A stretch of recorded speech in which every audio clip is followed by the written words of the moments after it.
What's happening, everybody? Ryan Murphy checking in, Murphy Baseball Performance. Please visit our website, murphybaseballperformance.com. We're here in San Antonio, Texas. It's a beautiful Thursday morning. I'm sitting in my driveway. Any of my neighbors walking by, probably just confirming for them that, yes, I am in fact crazy. Sometimes they'll catch me mowing the grass with a pair of jump soles on, working on the posterior chain activation, maybe the Bane mask, drawing in air through the nostrils hard to activate the diaphragm. Anyways, the topic today is fail forward faster. So when I growing up as a kid, when you think about the two mindsets, fixed mindset, growth mindset, let's define those first of all.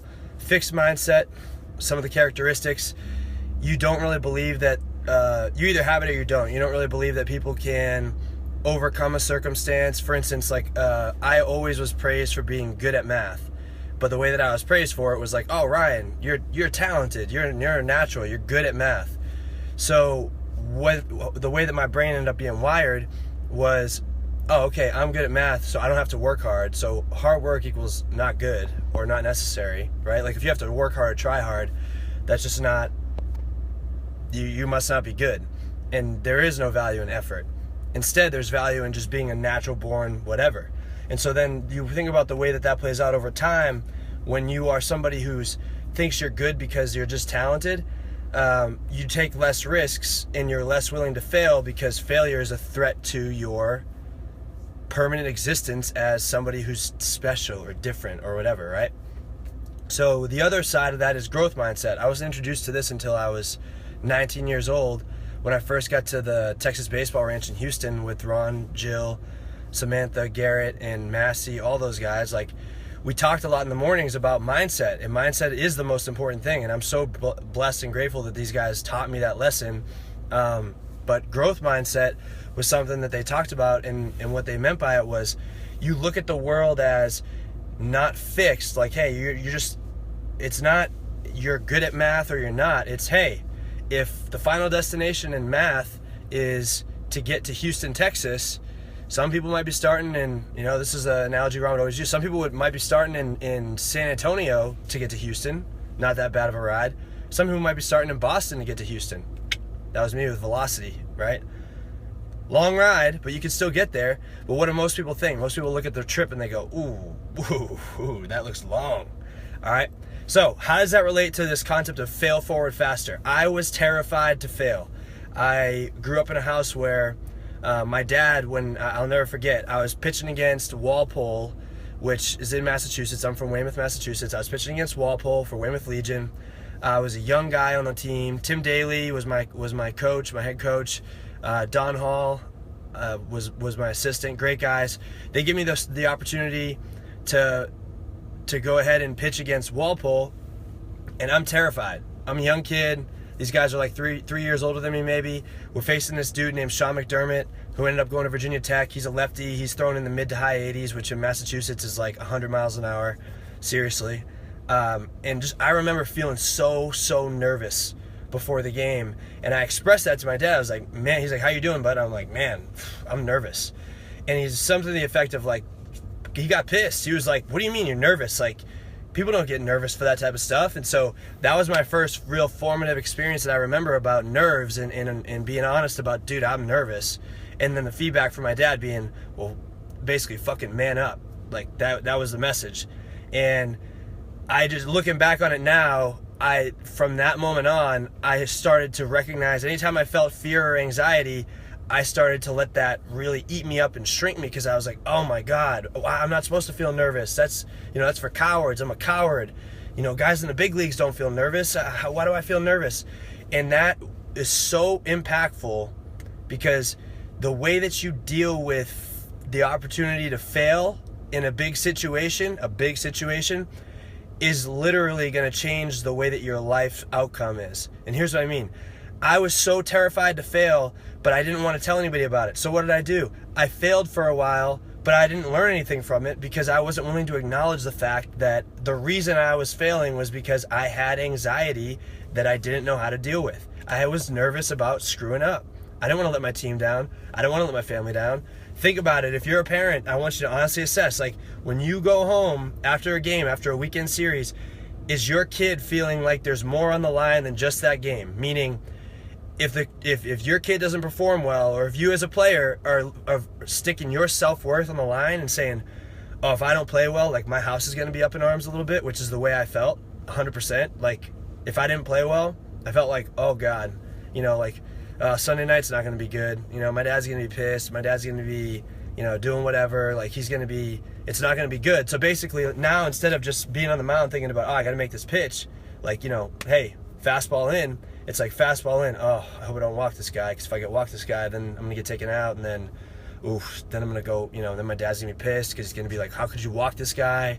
And I can't be honest with him about my fear, because then he's going to look at me as less of a man or whatever. So the point is that you've got to commit to process. You've got process and result. Result is important. You have to have positive results to be successful in life. Okay, my day job in sales, I don't get to just walk into my boss's office and go, hey, well, yeah, like, my process is going really good, but I haven't sold anything in a whole year and a half, and, like, I'm not gonna have a job, right? But I also can't get so obsessed and consumed with the result that I'm terrified of being bold and making mistakes. So fail forward faster is a motto and a philosophy that I learned and that I really try to live by and encourage guys I work with and girls I work with to commit to, because you're gonna make mistakes. It doesn't matter who you are, what your medium is, sales, business, teaching, baseball, piano, like, you're gonna make mistakes. Even the people at the highest levels make mistakes. In fact, the reason the people at the highest levels make or are where they're at is because they were comfortable with making a lot of mistakes for a long time, and over time, slowly but surely, those little mistakes that they learn from add up to the point where they really know, okay, this is my process, this is my foundation. They've honed their craft, they know themselves, they know how to deal with the anxiety, they know that the world's not going to end if they screw up. So they walk into this performance. I heard this said by Conor McGregor. It's like, you're walking into the fight knowing that two things: you've prepared your ass off, you literally have prepared your ass off. You could die, you could lose, you could be embarrassed. You have to accept all three of those potential outcomes as a reality. And you have to be able to emotionally detach from that outcome as best as possible, okay? So fail forward faster means, dude, like, go make aggressive mistakes, okay? The world does not reward the weak or the meek or the people who sit in the corner and wait. You've got to be willing to kick the door down. And yes, you're going to get kicked in the head sometimes. It's life. It is life, okay? But there's too many people in the world who are so concerned with what everybody thinks about them, oh my God, what if I make this mistake? Oh, what's this person gonna think of me? And look, I'm human too. I have the same thoughts and feelings, but I just refuse to accept that when those feelings come now, I know what that means. That's fear telling me, in reality, attack. It's time to attack something. I gotta go get something. I can't sit back on my heels and wait for something good to happen. I can't sit back here and wait for another opportunity because I'm afraid I might not be ready for this one. Newsflash, every big opportunity, you're probably not ready for it yet. But you can't wait for it. You've got to just attack it, figure out the details later. If you sit back and you wait to feel perfect for things, you're gonna be paralyzed by analysis. Paralysis by analysis. So what I'm asking you to do today is, whatever your goal is, right? Like, if your goal is to play Division I baseball, if your goal is to get a promotion at your job, if your goal is to be a better parent, if your goal is to, whatever your goal is, like, have your big goals written out. Write them every single day. I just wrote my goals down this morning. So it starts with my why, okay? So my why is, dude, just quite frankly, I'm tired of watching other people have more success than me. Like, why don't I deserve ridiculous success?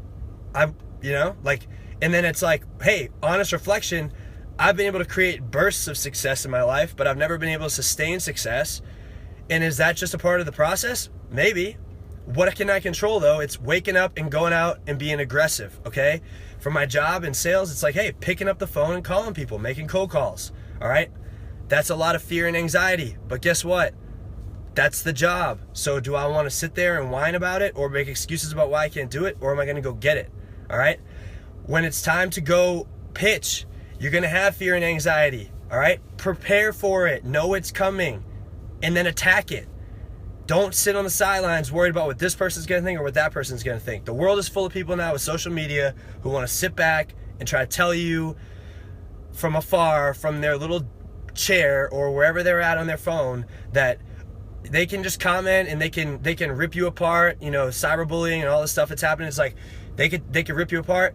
But the reality is, who cares what they think? You have one life to live. You could die at any moment. All right? Any moment you could die.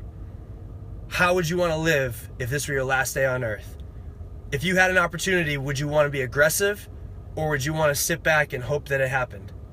Nothing good happens in the world for the people who aren't willing to make aggressive mistakes. So I'm asking you to commit to yourself, commit to your goals, commit to making aggressive mistakes. Write that down, learn from the mistakes, make small adjustments, and over time, watch your life change. 4 years ago, I was picking up trash. I literally had no idea what I was going to do with my life. And then all of a sudden, this thing called ADP happened, and I didn't know what that was either. It put me into a situation where I was failing like crazy. I had no business acumen. I was going out to small, mid-sized businesses, talking to people that were business owners and getting the door slammed in my face time and time again. All right? But over time, I looked back after a year and it was like, wow, that was the hardest year of my life. But at the same time, look at all that growth. I couldn't believe it. You know, people would be talking to me like, wow, you know, the newer people that I'd be helping out with apprentices or mentorship or whatever, it would be like, wow, you know, you got some stuff going on. And I'm thinking like, really? I do? Because I still feel like I don't have a clue. But that's the process right there. And so if you're committed to your success, you will find some way to get over your fear. If you feel fear, don't let it paralyze you. Don't think that you're the only one. Everybody feels fear, even at the highest level. They just see fear and they know what to do with it. They attack it. So thank you guys for tuning in. I hope you found this valuable. Please like, share, ask questions. We've got a website. We've got a YouTube channel with a lot of content for mindset, because if you're like me, it's Zig Ziglar said this the best. He said, motivation is like showering, like bathing. You don't take a shower once a week. You shower every day for a reason. So I'm not sitting here telling you that I'm going to light your fire every day, but hopefully your fire is burning a little bit, and my goal is to be the person that might be able to pour a little kerosene on that fire and make it go like that, because you deserve success. Have a great day, everybody.